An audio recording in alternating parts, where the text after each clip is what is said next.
وہ ایک ہی آدمی تھا پاکستان میں جو ایبسلوٹلی ناٹ کہہ سکتا تھا، جس نے کہا ان کو ابھی حوثی ایجنٹ نظر آئے ہیں یا نہیں آئے، ان کو نوبل پرائز کے لیے ٹرمپ کو نامزد کرنے والے نظر آئے ہیں یا ابھی تک آنکھیں بند ہیں۔ لبیک والوں کو مارا، ان کا قصور کیا تھا؟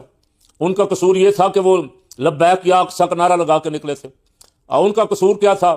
وہ کہتے تھے یہ روکو اسرائیل کو، اس ظلم سے روکو۔ بسم اللہ الرحمن الرحیم، نحمدہ ونصلی ونسلم علی رسولہ الکریم۔ تمام دیکھنے اور سننے والوں کو السلام علیکم ورحمۃ اللہ وبرکاتہ۔ اللہ پاک حضور رحمت عالم صلی اللہ علیہ وسلم کی ساری امت کی خیر فرمائے، اور جہاں جہاں ظالم ظلم کر رہے ہیں اللہ ان ظالموں کا ہاتھ روک دے اور مظلوموں کی غیب سے مدد فرمائے۔ ٹرمپ نے سوچا تھا کہ جس طرح میں وینزویلا کے صدر کو اٹھا کے لے آیا ہوں، اور جس طرح مجھ سے پہلے جو بائیڈن نے پاکستان کا رجیم چینج کروایا، اسی طرح میں بھی حملہ کروں گا، 2-4 دن بعد لوگ تنگ آ کے ہاتھ کھڑے کر دیں گے، ایرانی قیادت ہتھیار ڈال دے گی، شکست تسلیم کر لے گی، اور میری دھاک بیٹھ جائے گی دنیا پہ۔ اس سے اندازہ نہیں تھا کہ یہ کچھ ہو جائے گا جو ہو گیا۔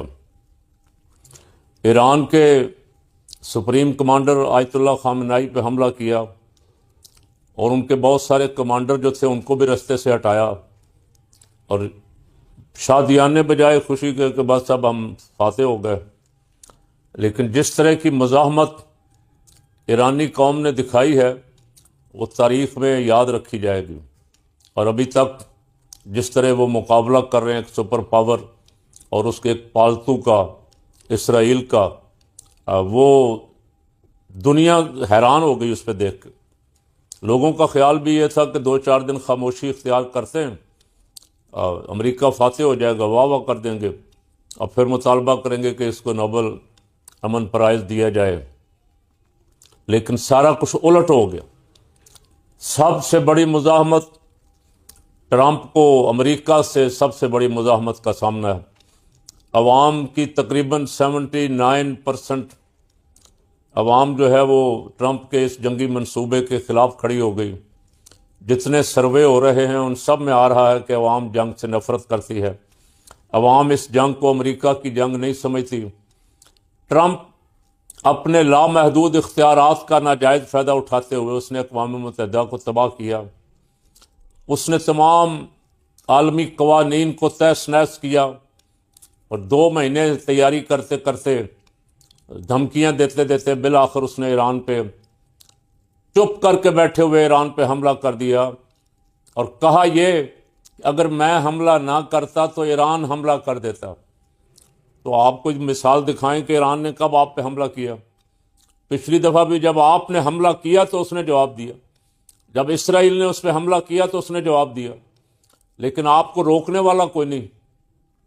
دنیا کا کوئی قانون آپ مانتے نہیں، جس کو عالمی عدالت انصاف نے جنگی مجرم قرار دیا ہوا ہے، ہزاروں بچوں کا قاتل ڈکلیئر کیا ہوا ہے، آپ اس کے ساتھ کھڑے ہیں اور دھڑلے سے کھڑے ہیں، پوری بے شرمی سے کھڑے ہیں، بے حیائی سے کھڑے ہیں۔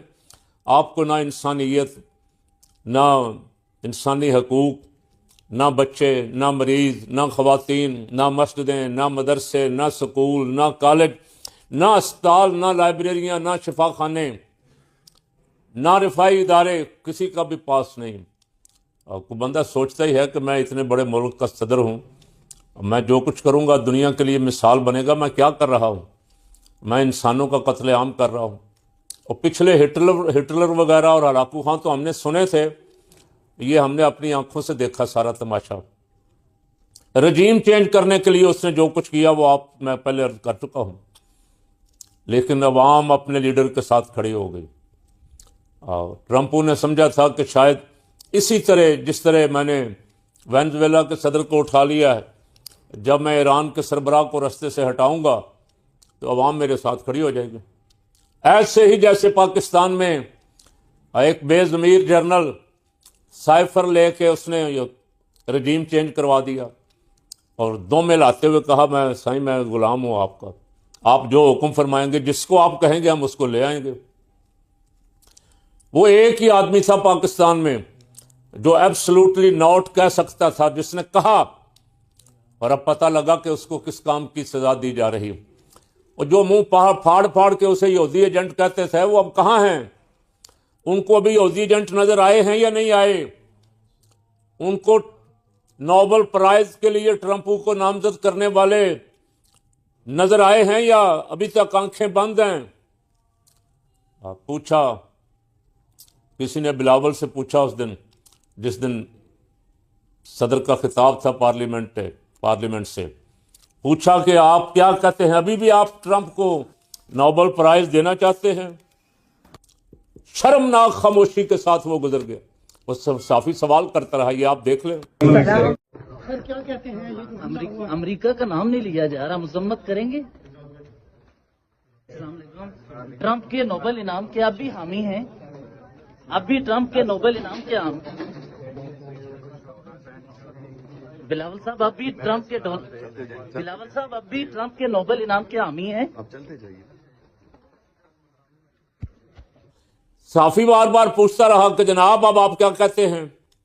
زبان گونگی۔ یہ ہوتے ہیں ایجنٹ، یہ ہوتے ہیں ٹاؤٹ، جو ابھی تک کچھ امید پہ ہیں کہ جب یہاں اب دوبارہ رجیم چینج ہوگا، اور ہوگا بہت قریب ہے، تو شاید میرا نمبر لگ جائے۔ دوسری کنیز جو ہے وہ پیچھے آ رہی تھی، اس سے بھی صافی نے پوچھا کہ شہباز شریف نے نوبل پرائز کے لیے ٹرمپ کو نامزد کیا ہے، اب آپ کیا کہتی ہیں؟ تو اس کی زبان بھی خاموش تھی، زبان نہیں ہلتی۔ جب اپنوں میں بیٹھے ہوتے ہیں تو بڑی لمبی لمبی چھوڑتے ہیں، بڑی دور کی کوڑیاں لاتے ہیں۔ وہاں محترمہ کی زبان نہیں ہل رہی تھی، اور صرف اتنا کہا کہ شہباز شریف جو کر رہے ہیں وہ صحیح کر رہے۔ میڈم یہ اب بھی کیا ڈونلڈ ٹرمپ حقدار ہیں نوبل انعام کے؟ شہباز صاحب کی حکومت اب بھی اس حوالے سے اسٹیٹمنٹ کرے گی، آگے بڑھے گی کہ دینا چاہیے نوبل انعام؟ شہباز صاحب جو پاکستان کے لیے کر رہے ہیں اچھا کر رہے ہیں، اور دوسرا یہ کہ وقت میں سروائیو کرنا کسی ملک کا میرا خیال ہے کہ بہت اچھا کر رہے ہیں۔ یعنی یہ اب بھی ٹرمپ کے ساتھ ہیں۔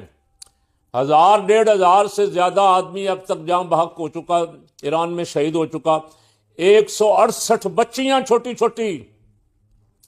نہ مریم کی زبان کھلی، نہ مریم کے پاپا کی زبان کھلی، نہ مریم کے چاچا کی زبان کھلی، نہ بلاول کی زبان کھلی، نہ زرداری کی زبان کھلی، نہ آصفہ کی زبان کھلی، نہ بختاور کی زبان کھلی، اور باقی بھی سب تماشائی ہیں۔ ابھی اس امید میں ہیں کہ 1-2 دنوں میں ایران کو شکست ہو جائے گی۔ اسحاق ڈار صاحب نے کہا جی ہم کسی طرف بھی نہیں ہیں، ہم نیوٹرل ہیں۔ اور نیوٹرل وہ کہا کرتا تھا، قیدی نمبر 804 جب باہر تھا تو وہ کہتا تھا نیوٹرل حیوان ہوتے ہیں، انسان نہیں ہوتے۔ انسان تو ظاہر ہے کسی نہ کسی طرف ہے۔ اب آپ دیکھ لیں پوری امت مسلمہ ساری ایک طرف ہے، عرب کے لوگ ہوں یا عجم کے لوگ ہوں، پاکستان کے ہوں، بنگلہ دیش کے ہوں، انڈیا کے ہوں، جہاں جہاں بھی کو ہے، ان سے حلفاً ہاتھ رکھواؤ قرآن پہ، وہ کہیں گے ہم ایران کے ساتھ ہیں۔ امریکہ کے ظلم بربریت، اسرائیل کے ظلم و بربریت کے خلاف ہیں۔ منافق نہیں بولیں گے، منافق کہیں گے ہم کسی طرف نہیں ہیں، یا کہیں گے ہم امریکہ کے ساتھ ہیں، یا کہیں گے ہم کسی طرف نہیں۔ منافقتوں کا پردہ بھی چاک ہو گیا۔ ہم سمجھتے تھے یہ مسلمان بادشاہ بڑی مقدس گائے ہیں، یہ بڑے پہنچے ہوئے لوگ ہیں، یہ عربی بولتے ہیں۔ اب پتہ چلا کہ یہ امریکہ کے ٹاؤٹ بیٹھے ہوئے تھے، بڑے بڑے بٹھائے اسی لیے گئے تھے۔ اسرائیل کو گریٹر اسرائیل بنانا تھا، تحفظ دینا تھا۔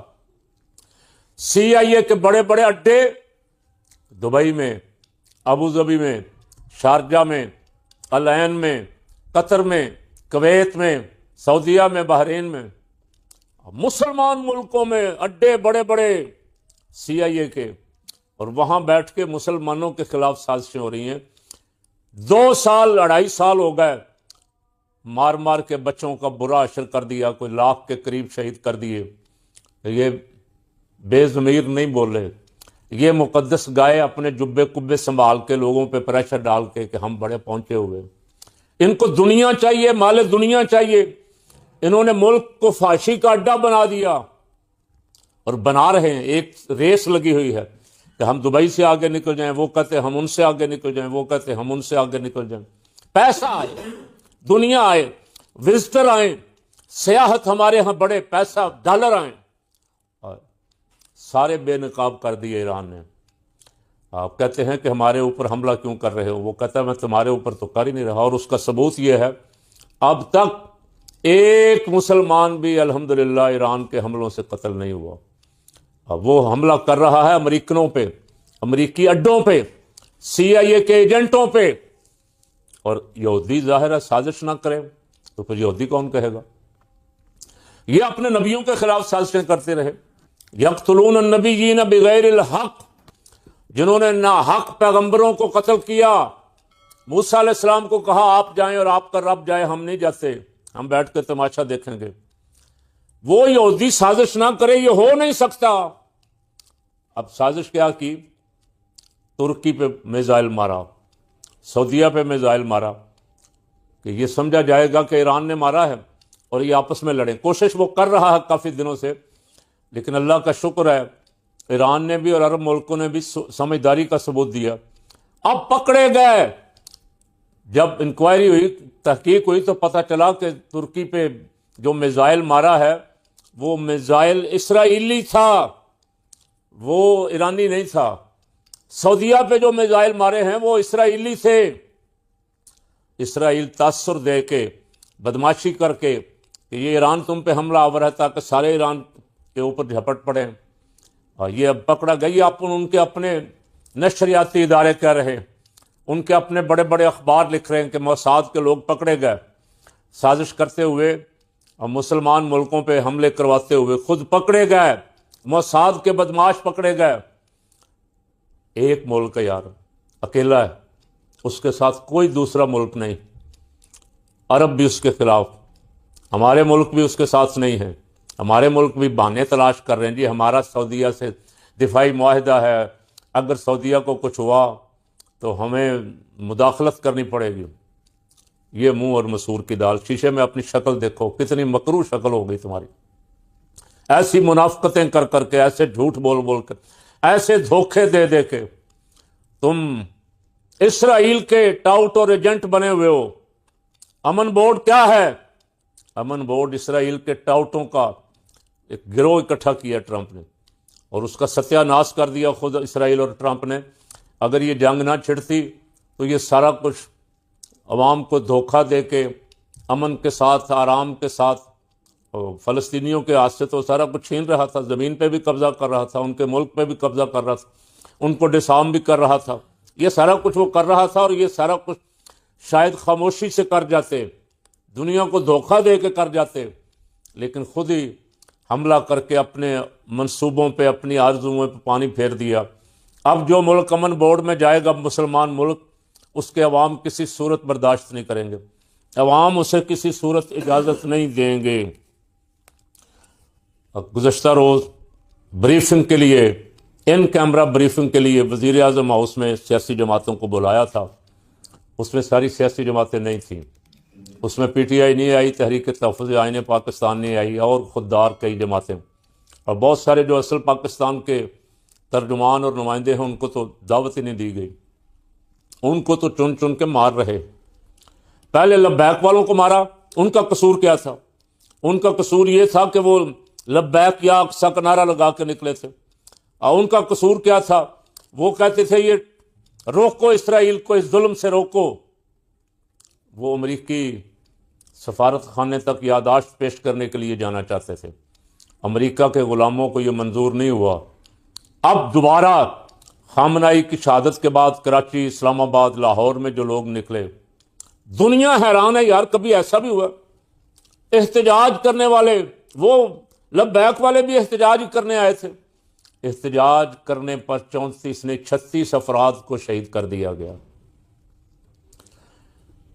کہا گیا جی یہ امریکن قونصلیٹ کی طرف بڑھ رہے تھے، اندر سے قونصلیٹ کے جو ذمہ داران گارڈ تھے، سیکورٹی گارڈ، انہوں نے فائرنگ کی۔ دنیا میں کوئی ایسا کر سکتا ہے؟ پاکستانی ایمبیسی کے باہر امریکن عوام نیو یارک میں، واشنگٹن میں احتجاج کرنے آئے، اور آگے سے پاکستانی گارڈ گولی چلا دیں، امریکنوں کو مار دیں۔ کوئی مجھے بتا دے، کوئی سیانہ، کوئی دانشور، کوئی ٹاؤٹ بڑا، کوئی لفافہ، کوئی بے ضمیر مجھے بتا دے، وہ برداشت کیا جائے گا؟ وہ ایسے سیکورٹی گارڈ جو اس ملک، جس ملک میں وہ